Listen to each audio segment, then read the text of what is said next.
रुखसत के वक्त एक झलक और देख लूं, महशर में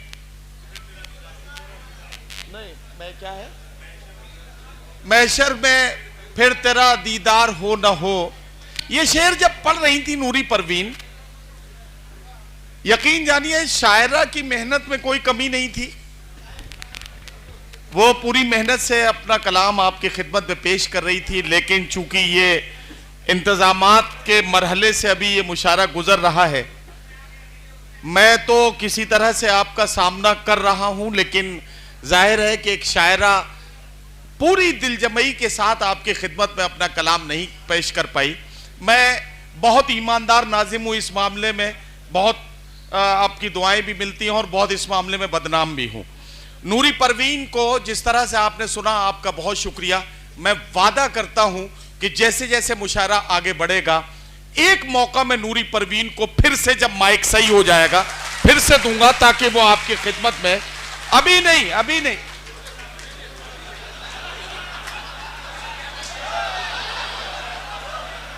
अभी से खड़ी हो गई हो। अच्छा, अब दूसरी बात मुझे अर्ज करनी है। जब नूरी पढ़ रही थी तो एक साहब इधर से उठे, कहां गए भाई साहब? हैं, अरे छुपिए मत, कोई बुरा काम थोड़ी कर रहे थे आप, कोई बुरा काम नहीं कर रहे थे।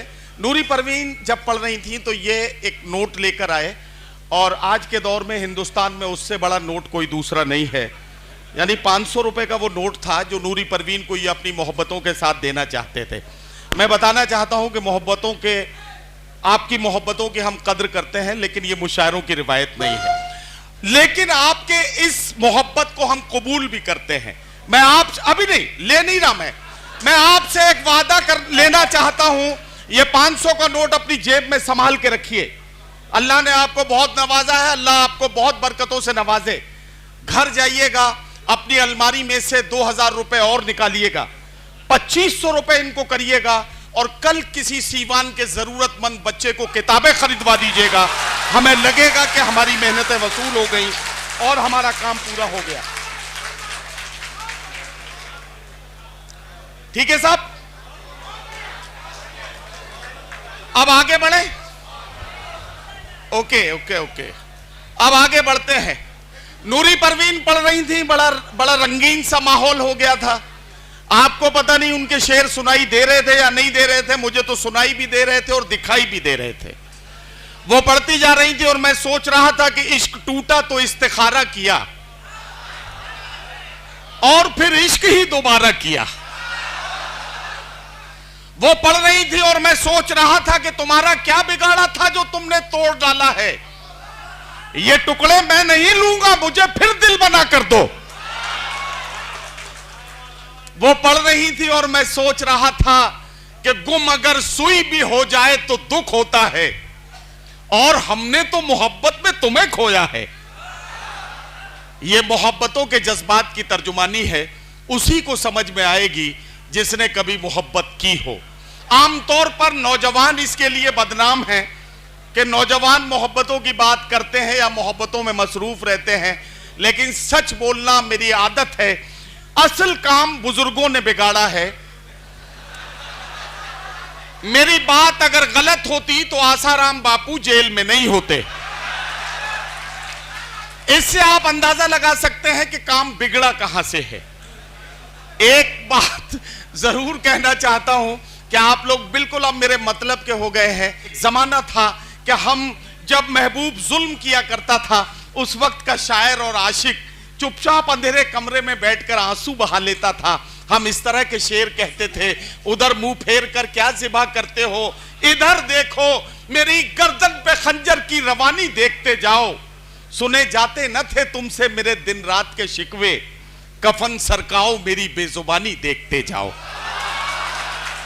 लेकिन आज का शायर महबूब की आंखों में आंखें डाल के देखता है और ऐसे बात करता है कि बिछड़ के तुझसे किसी दूसरे पे मरना है, ये तजुर्बा भी इसी जिंदगी में करना है। जैसा कि ये मुशायरा मैंने पहले भी अर्ज किया है कि ये मुशायरा एक पैगाम के तौर पर, एक मिशन के तौर पर, और शबीना अदीब के फिर से ये 4 मिसरे मुलाहिजा करें। अंधेरों की हर एक साजिश यहाँ नाकाम हो जाए। क्या कहना सुने, वाह, वाह। अंधेरों की हर एक साजिश यहाँ नाकाम हो जाए। उजाले हर तरफ हूँ रोशनी का नाम हो जाए। उजाले हर तरफ हूँ रोशनी का नाम हो जाए। मेरी कोशिश तो नफरत को दिलों से दूर करना है। मेरी कोशिश तो नफरत को दिलों से दूर करना है। मेरा मकसद है दुनिया में मोहब्बत आम हो जाए। मेहरबानी। मेरा मकसद है दुनिया में मोहब्बत आम हो जाए। शुक्रिया।